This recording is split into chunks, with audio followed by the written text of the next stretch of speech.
ఆప్ party తెలుసుగా, AAP ఆప్, కేజ్రీవాల్ గారి party ఢిల్లీలో పెట్టారు. ఆయన సింబల్ ఏంటంటే, ఆ పార్టీ సింబల్ చీపురు. చీపురు అంటే క్లీన్ చేస్తాం, రాజకీయాలను శుద్ధి చేస్తాం అని అనమాట. వాళ్ళ ఉద్దేశం అది. ఆ ఉద్దేశంతో చీపురు పెట్టుకున్నారు. ఓకే. ఆయన ఆ తర్వాత ఢిల్లీలో ఎన్ని కుంభకోణాలు చేశారో, రీసెంట్గా లిక్కర్ కుంభకోణం అందరికీ తెలిసిందే, దేశం అంతా మారుమోగిపోయింది. కొన్ని వేల, మేబీ 1,00,000 crores నియర్ అబౌట్ అన్ని చేశారు ఢిల్లీలో. పైగా ఢిల్లీలో బాగా ఎడ్యుకేటెడ్ బాగా ఎక్కువ ఉంటారు. అక్కడ వాళ్ళకి గవర్నమెంట్ ఫామ్ చేసి అలా అన్ని చేశారు. ఆ తర్వాత పంజాబ్లో కూడా విస్తరించారు పార్టీని. అక్కడ గవర్నమెంట్ని హస్తగతం చేసుకున్నారు. అక్కడ గవర్నమెంట్ని ఫామ్ చేశారు. అంతటి మహానుభావులు అన్నమాట, అంతటి పెద్ద మనుషులు అన్నమాట. నేను మొన్న ఈ మధ్య మా ఊళ్ళో వాళ్ళ పోస్టర్లు చూశాను. ఎక్కడ ఢిల్లీ, ఎక్కడ పంజాబ్, ఎక్కడ ఆంధ్ర. ఓకే. ఆంధ్రాలో వాళ్ళు పోస్టర్స్ కొన్ని చోట్ల పెట్టిన చోట ఒక ఆయన చేతో చీపురు పట్టుకుని ఆ పార్టీ అని చెప్పి పశ్చిమ నియోజకవర్గ ప్రజలకు శుభాకాంక్షలు, సంక్రాంతి శుభాకాంక్షలు అని పెట్టాడు కాప్షన్. నేను అనుకున్నాను, అంటే పశ్చిమ నియోజకవర్గం నుంచి ఆయన పోటీ చేస్తూ ఉండవచ్చు, లేదా ముందు ఏమన్నా ప్లాన్స్ ఉండొచ్చు. కానీ శుభాకాంక్షలు వాళ్ళకెందుకు? మా ఊరు అసలు ఎంత, అందులో పశ్చిమం, ఉత్తరం, తూర్పు, పడమర ఎన్ని ఉంటాయి అసలు. పశ్చిమ తీర ప్రజలకి, తీర కూడా కాదు, పశ్చిమ నియోజకవర్గ ప్రజలకి శుభాకాంక్షల అంటే ఆ నియోజకవర్గాల్లో ఓట్లు వేస్తే ఆయన ఎమ్మెల్యేనే ఎంపీ అయిపోతాడు, హీ విల్ బీ హ్యాపీ అనమాట. మిగిలిన వాళ్ళు ఎలా చేస్తా నాకెందుకు అని అనమాట. చాలా వింతగా అనిపించింది. ఇది ఎప్పుడు చూసాను నేను, అది ఇప్పటికీ ఉంది ఆ పోస్టరు. మొన్న చూసారా, వీళ్ళు స్కామ్ చేస్తే వీళ్ళు స్ట్రైక్ చేశారు, పారిశుద్ధ్య కార్మికులు. అప్పుడు ఈ పోస్టర్ చూస్తున్నా, ఆయన సమయానికి వచ్చావు, చీపులు తీసుకొచ్చి మా వీధి మొత్తం ఊడిచి బాగా చెత్త పేరిగిపోయింది అందాం అనుకున్నా. కానీ అది పోస్టర్, ఏం చేయాలి, ఎప్పటికీ ఆ పోస్టర్ ఉంది. ఆయన వచ్చి శుభ్రం చేస్తే చక్కగా ఉంటుంది, మిస్టర్ క్లీన్ కదా మరి. ఇప్పుడు చూసారా, ఇది పంజాబ్ గవర్నమెంట్ ఇచ్చిన యాడ్. నేను ఇది ఒక వెబ్సైట్లో చూసా. అక్కడ ముఖ్యమంత్రి గారు అనుకుంటా, ఆయన ఎలా ఉంటారో అసలు నాకు తెలీదు, పంజాబ్ చీఫ్ మినిస్టర్, కానీ ఆయనే వేసుకున్నారు చీఫ్ మినిస్టర్. ఆయన వేసుకుని ఏం చెప్తున్నారు, పక్కన కాస్ట్నే ఉంది, 90% house holds received 0 electricity bill. నాకు నిజంగా షాక్ అయ్యాను నేను. 0 ఎలక్ట్రిసిటీ బిల్లు 90% హౌస్ హోల్డ్స్ అంటే 90% ప్రజలు 0 బిల్లు వచ్చింది. వాళ్ళకి పే బై డేట్ కూడా 0. ఎందుకంటే 5 రూపాయలన్నా సరే నువ్వు ఈ తారీఖులోగా కట్టాలిగా బాబు అని వస్తుంది పే బై డేట్ కింద. అసలు ఆ 0 వచ్చినప్పుడు ఇంకా పే బై డేట్ అనేది ఉండదు కాబట్టి అది కూడా 0 చూపిస్తారు. చూసారా, ఆవిడెవరో చూపిస్తున్నారు, పక్కన దాన్ని ఎన్లార్జ్ చేసి పెట్టారు ఇమేజ్ 000. ఏంటి అసలు ఇది నాకు అర్థం కాలేదు. అంటే 90% ప్రజలు కరెంటు బిల్లు పే చేయగల, మరి కరెంటు ప్రొడక్షన్కి, డిస్ట్రిబ్యూషన్కి, ఆ మెయింటెనెన్స్కి ఎక్కడి నుంచి అయినా పక్క రాష్ట్రాల నుంచి ఇంపోర్ట్ తీసుకుంటే మనం కొనుక్కుంటుంటే, లేదా సెంట్రల్ గవర్నమెంట్ ఏమన్నా స్కీమ్స్లో ఏమన్నా స్టేట్కి సెంట్రల్ రెగ్యులేషన్స్ ఏముంటాయో మనకు తెలీదు, వాళ్ళు కానీ ఇస్తుంటే who will pay that bills? One thing నాకు అర్థమైంది ఏంటంటే, 90% ప్రజలు కరెంటు బిల్లు పే చేయగల, మిగిలిన 10% ఉన్నారు మీలాంటి వాళ్ళు, నాలాంటి వాళ్ళు, ఏదో కొద్దిగా గొప్ప చదువుకుని మనం ఇలా ఉద్యోగాలు చేసుకోవడం. హౌస్ హోల్డ్స్ అంటే అవే కదా, ఏదో ఉద్యోగాలు చేసుకుంటూ ఉంటాం. ఈ 10% పీపుల్ మిగిలిన 90% కరెంటు బిల్లు కూడా కట్టాలి. షాక్ అయ్యారు కదా మీరు కూడాను, సేమ్ టు సేమ్ నేను కూడా అదే షాక్ అయ్యాను. అంటే మొత్తం కరెంటు బిల్లు ఎంత వస్తుందో ఆ రాష్ట్రానికి హౌస్ హోల్డ్స్కి, అందులో 10% హౌస్ హోల్డ్సే మొత్తం కరెంటు బిల్లు కట్టాలి. హౌస్ హోల్డ్స్ బిల్లు వాచిపోద్ది, మామూలుగా వాచిపోదు. ఇలా పెద్ద గొప్పదనం అనుకుంటారు, ఏమిటో అర్థం కాదు. ఇప్పుడు 100% అని చెప్పమండి, 100% 0 చేస్తాంటే okay, everybody will be happy. కానీ 10 మందిని ఏడిపించి నువ్వే కట్టగా నువ్వు చావు అంటే వాడు చావలేక బతకలేక జీవితం వెళ్ళగడుస్తూ ఉంటాడు, నాలాగా మీలాగా. ఇంకో విషయం ఏంటంటే, వీళ్ళు ఆ 90% పీపుల్ కట్టాల్సింది 10% పీపుల్ మీద మొత్తం వేగిపోవచ్చు. ఇప్పుడు వాళ్ళని అడిగినా కూడా మీడియా, వాళ్ళ అధికార ప్రతినిధి కానీ గవర్నమెంట్ కానీ వాళ్ళు కానీ ఇది చెప్తారు, వాళ్ళ మీద ఎట్లా బడ్డని అంటారు. ఓకే, వాళ్ళ మీద వేయకపోతే who will pay the bill? ఇప్పుడు అక్కడ అధికారులు కానీ, మంత్రులు కానీ, మినిస్టర్స్ కానీ ఎవరైనా సరే వాళ్ళ జేబుల నుంచి ఇవ్వలేక కదా అని. ఇప్పుడు 10 రూపాయలు 20 రూపాయలు కాదు జేబుల నుంచి ఇవ్వడానికి, లక్షల్లో ఉంటుంది, లక్షల కోట్లు. I mean to say maybe some crores, లక్షల కోట్లు లేకపోయినా some below 1 crore crores I mean to say. 1,00,000 కోట్లు కూడా కాకపోవచ్చు.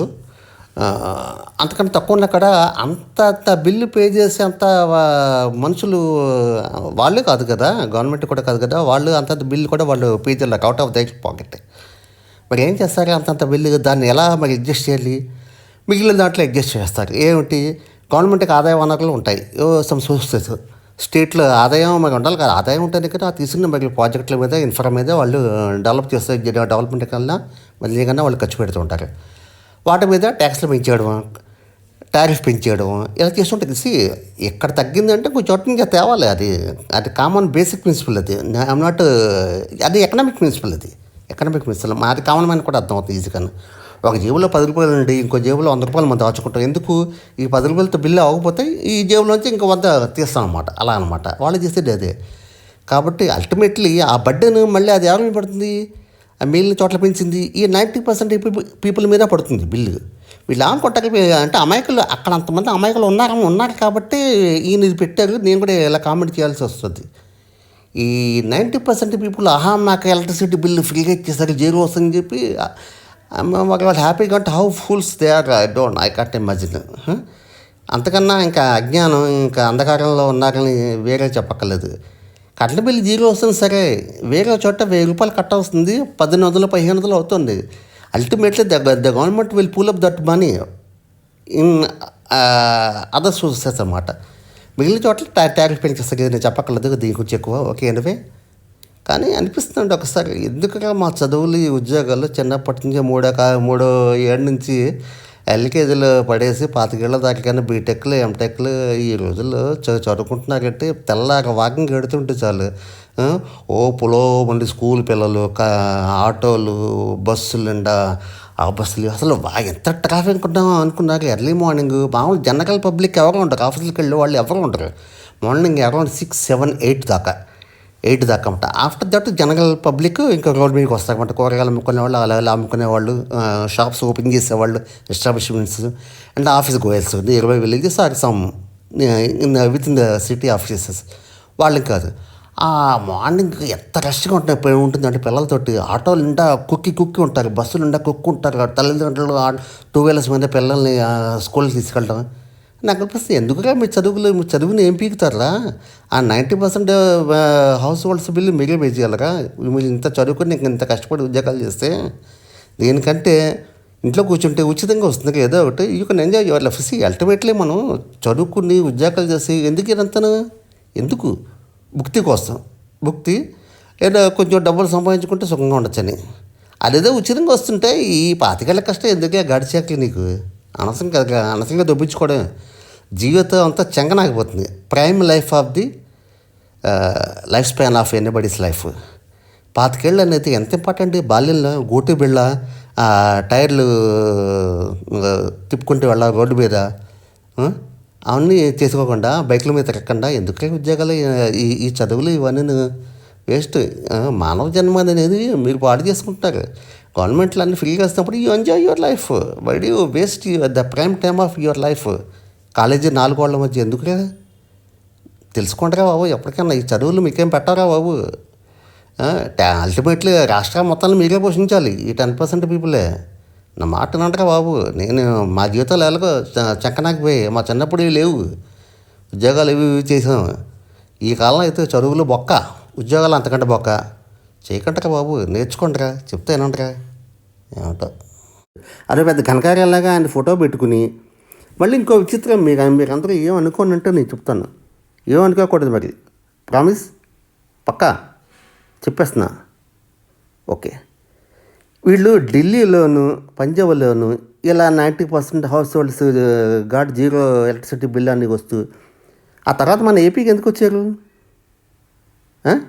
దేశంలో ఎన్ని రాష్ట్రాలు ఉంటాయి, మేబీ అక్కడ కూడా వెళ్ళి ఉండొచ్చు, కానీ ఏపీ మీద ఎందుకు పడింది దృష్టి అంటున్నాను. 90% హౌస్ హోల్డ్స్ 0 ఎలక్ట్రిసిటీ బిల్ అనేది అక్కడ పంజాబ్లో చేసినా కూడా అన్ని పోస్టర్లు అవి వండించారు ఆ పార్టీ వాళ్ళు చీపుకు పట్టుకున్నట్టు. అంటే ఇక్కడ కూడా కొన్ని స్థానాలు దక్కించుకుందామన్నా. ముందు దక్కించుకుంటే ఇంకో 10 ఏళ్ళకో 20 ఏళ్ళకో 30 ఏళ్ళకో ఇక్కడ గవర్నమెంట్ ఫామ్ చేయొచ్చన్నా.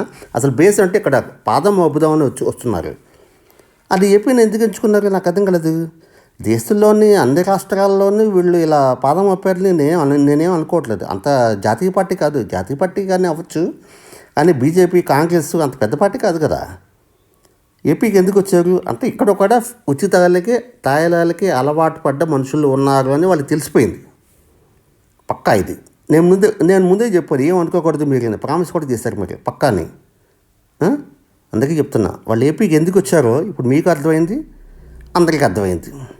ఉచితాలకి ఆశపడి ఓట్లు వేస్తే వాళ్ళు ఇక్కడ ఉన్నారని చెప్పి కూడా వాళ్ళకి తెలిసిపోయింది. Okay, wish you all the best. సిద్ధంగా ఉండండి అందరూ. వీళ్ళు కాకపోతే ఇంకోళ్ళు అవ్వచ్చు. ఏముంది ఇప్పుడు వీళ్ళు ఏపీలోకి వచ్చాక ఇంకోండి 90% కరెంట్ బిల్లు మీకు పే చేయగలదు. హౌస్ హోల్డ్స్ అంటే ఇంకోళ్ళు వచ్చి 95% అంటాడు. పాలిటిక్స్ గవర్నమెంట్ హామ్ చేయడం ముఖ్యం. అసలు ఆయన ఎలా పెట్టుకున్నాడు, ఆ ఫేస్ ఏంటి? 90% current house holds zero electricity బిల్లా? అరే పెద్ద ఘనకార్యం అనుకుంటున్నా నువ్వు. అదేమన్నా అభివృద్ధిదా, ఇన్ఫ్రా డెవలప్మెంటా ఏంటిది? Shame on you. ఏపీకి వచ్చేటం నాకు సిగ్గుగా ఉంది, చాలా సిగ్గుగా ఉంది నాకు. నేను అంత సిగ్గుమాలినే ఉండగాని, నీతిమాలినే ఉండాను. చిచ్చి, ఏదో బతుకు. నీకన్నా ఉండాలి, నాకన్నా ఉండాలి.